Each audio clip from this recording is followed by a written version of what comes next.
Hello, Bame Farm fans. We're out in Podunksville, Indiana, somewhere out near Terre Haute ways yet again. Man, I'm finding myself out here a bunch this year for something to cause us to go on an adventure. And we're following Brad's truck now. The reason why I said Podunksville is because everything's under construction, and the roads that are under construction are gravel. So this is just delightful and adventurous. At least they're not like dirt roads, because with all the rain we've had, we'd be getting stuck. So we'll see you guys when we get closer to our destination and see what's taking us on a wild goose chase. Oh boy, what's hooked behind Brad's truck?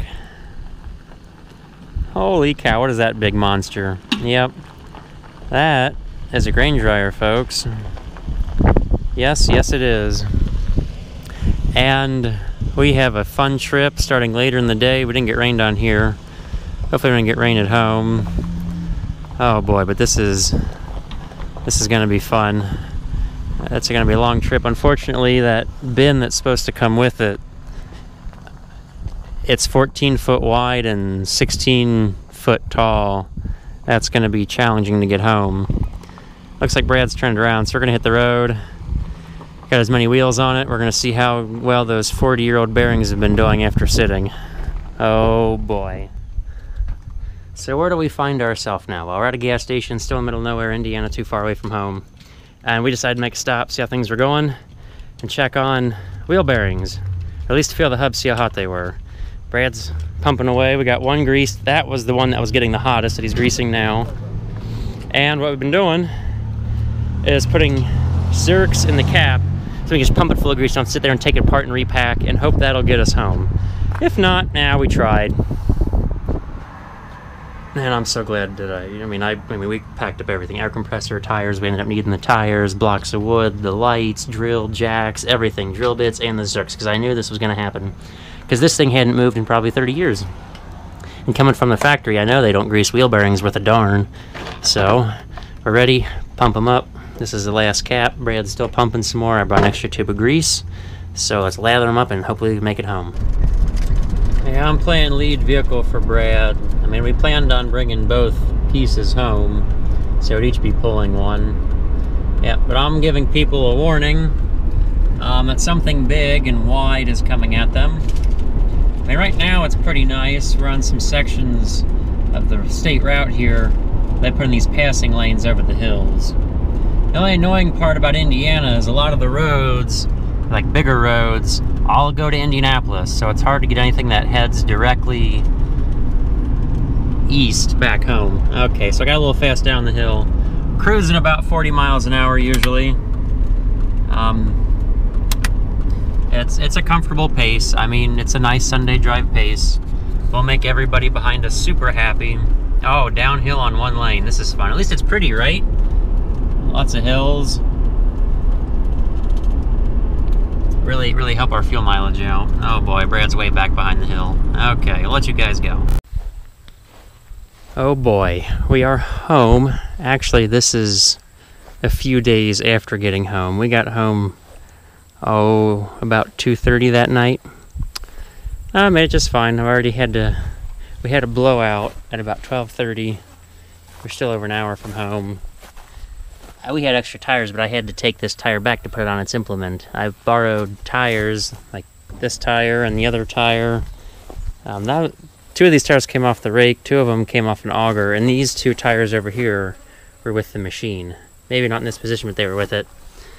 Got lots of grease. The greasing was wonderful because we stopped and checked, and the one hub that was warm wasn't so warm. So yeah, one thing we missed out on that I didn't really show anybody before we left is we see this yellow down here. Yeah, why do we have a ratchet strap? Well, if we get really close in on the action, crawl down here underneath. Oh boy, what do we see? Oh, huh. Yeah, my finger disappears. Oh man, this did break off. Well, it hadn't broken off before. That's gonna be harder to grease now. But yeah, when I took the top extension off the auger up in there, maybe you can kind of see that through the plenum. Yeah, the auger fell down and hit the ground. I'm like, oh, you gotta be kidding me. So we've got a ratchet strap in there. wrapped around some of the frame to hold the main auger up.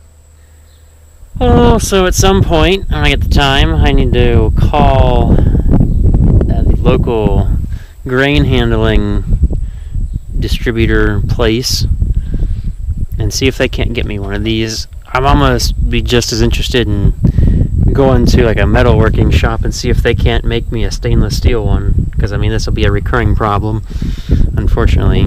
Maybe not for 20 years, but in 20 years I'll be happy not to have to do it with a stainless steel one. We got extra belts. I mean, this belt isn't fantastic, but it came with extra belts. I was very happy about that. We got extra belts for right there. It all turned over by hand pretty well. Yeah, I mean, there's I guess a little bit of rust on the tank part, but it's thin in the screen. Handy having jacks to hold the thing up. As you saw earlier, we had lights on the back and the slow moving vehicle sign. It was fun coming through some of them small Indiana towns. Take a close-up of the serial tag. Temperature gauges work, I think. I mean, there's not a whole lot of, you know, the plenum temperature is meant to be higher, so the low end, I would say, is a little tight on numbers, and the grain temperature, you got a much better scale. But we can also see that it's reading a little hot, actually. It's just taking the air temperature right now. I don't think we're 95 degrees, but it's plenty warm. Maybe it takes into account a little bit of moisture. It's got wiring. Hook it up to the tractor battery. Or, yeah, something of wiring. It's got its share of patches. We'll see how it works. So I'm excited to use it, unfortunately, because of the center auger issue and the fact that we still have to go out and get the tank. Whew. Yeah, so I have to say anybody lied, but it turns out it's 1,000 bushel tank roughly, not 5. Because looking at it compared to the Drier, like the Drier I know has got a big airspace, and that tank was bigger than the Drier, much bigger. So here's a view of the other side. It had been sort of inside, more than it is so now, unfortunately. At some point, once we get the bottom fixed, my goal is to at least throw a tarp over it, which we've got some big, heavy-duty billboard sign tarps. Really does make the combine look small standing here. Hopefully not blinded by the sun. We'll wrap this up, I guess. This was our adventure to go get the grain dryer. Yet again, there'll still be an adventure to go get the holding tank for this big monster.